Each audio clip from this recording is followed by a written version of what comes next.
climate change, think of the game Tetris. For eons, Earth has played a version of this game with blocks of carbon. They enter the atmosphere as carbon dioxide gas from volcanoes, decaying plant matter, breathing creatures, and the surface of the sea. And they leave the atmosphere when they're used by plants during photosynthesis, absorbed back into the ocean, or stored in soil and sediment. This game of Tetris is called the carbon cycle, and it's the engine of life on Earth. What's the connection to climate? Well, when that carbon dioxide is in the air waiting to be reabsorbed, it traps a portion of the sun's heat which would otherwise escape to space. That's why carbon dioxide is called a greenhouse gas.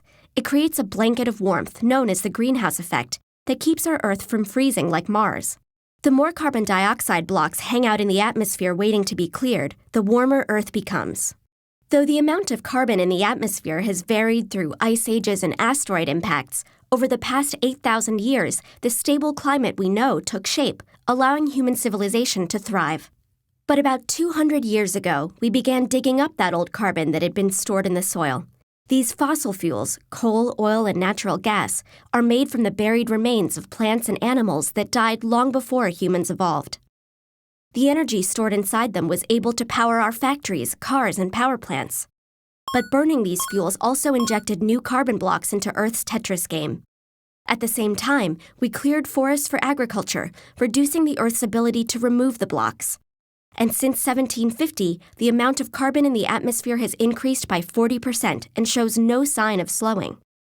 Just like in Tetris, the more blocks pile up, the harder it becomes to restore stability. The extra carbon dioxide in the atmosphere accelerates the greenhouse effect by trapping more heat near the surface and causing polar ice caps to melt.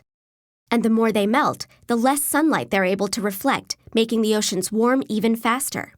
Sea levels rise, coastal populations are threatened with flooding, natural ecosystems are disrupted, and the weather becomes more extreme over time.